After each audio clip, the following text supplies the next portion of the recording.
আমার মা আমাকে একবার কানে কানে একটা কথা বলেছিল, ফিস ফিস করে বলেছিল, যাতে কেউ শুনতে না পায়।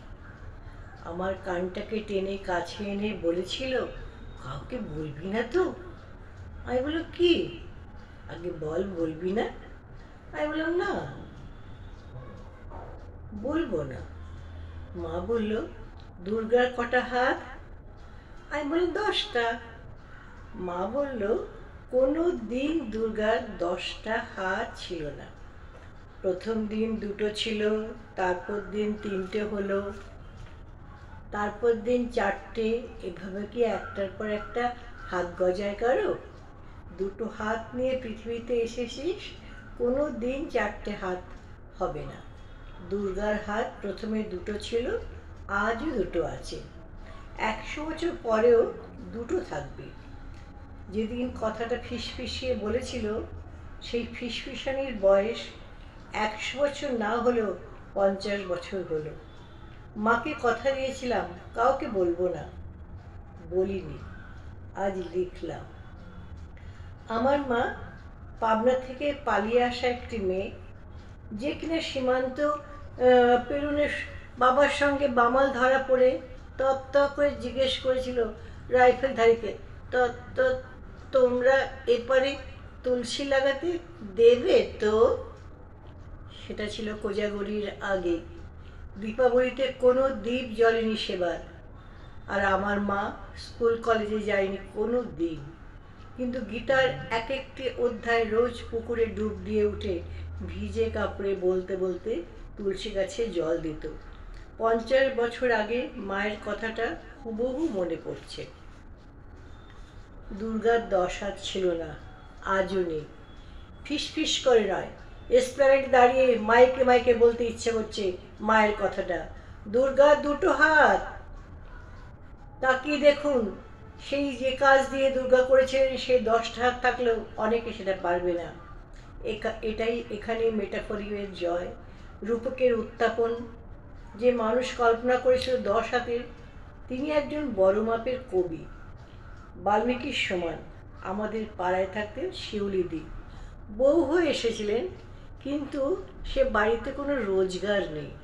বর পঙ্গু, পাড়ায় একটা চা বিস্কুটের দোকান দিলেন, সেই টাকায় বাজার করতেন, ছেলেকে পড়াতেন, মারতে মারতে স্কুল নিয়ে যেতেন, বরের ওষুধ কিনে আনতেন, শাশুড়িকে স্নান করাতেন। দোকানটা বড় হলো, এক ঘরের বাড়ি বানালেন। বর মারা গেল, ছেলে হায়ার সেকেন্ডারিতে স্টার পেল, ছেলেকে ডাক্তারি পড়ালেন।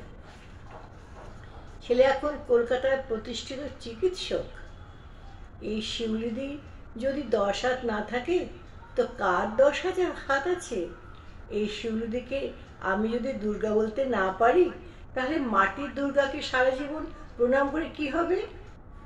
আমার কাছে শিউলি মানে শরৎ নয়, আমার কাছে শিউলি মানে চা বিস্কুটের বিক্রি করা দোকানের শিউলিদি।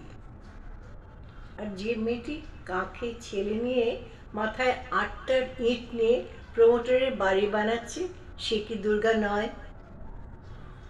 যে মেয়েটি গ্রাম থেকে উড়ে গেল সেদিন ওয়াশিংটন নাসায় বিজ্ঞানী হিসাবে যোগ দিতে, সে যখন দূরের বাড়ি গ্রামের বাড়িতে ফিরবে ছুটি নিয়ে, তাকে দেখার জন্য বেশি ভিড় হবে, সে কি দুর্গা নয় বলে? কল্পনা চাওলা যখন মহাকাশ থেকে ছাই হয়ে ঝরে পড়েছিল, তখন কি মনে হয়নি, আহারে, একটা দুর্গা ছাই হয়ে গেল? তারপর দেখলাম সেই ছাই থেকে আরো নতুন দুর্গা বেরিয়ে এলো। তাদের কারোর 10 হাত নেই, সবার 2টো করে হাত। দুর্গা পুজো আসলে সবার পুজো, বড়লোকের পুজো, মধ্যবিত্তের পুজো, প্রান্তিকের পুজো, ব্রাহ্মণের পুজো, কোল ভিল সাঁওতালের পুজো। যদিও বহু সাঁওতালের বাড়িতে 5 দিন কালো কাপড় ঘিরে রাখা হয় শোকের চিহ্ন হিসেবে, তবে সে এক অন্য গল্প। অসুর হচ্ছে তাদের প্রতীক, অনার্য জনজাতির দেবতা। তারা বিশ্বাস করেন এ পুজোর ভিতরে লুকিয়ে রয়েছে আর্য সাম্রাজ্যবাদ। অসুরকে সুরবিদ্ধ করে পূজা করাটা তারা অনেকে ভালো চোখে দেখে না, তাই শোক, তাই কালো কাপড়।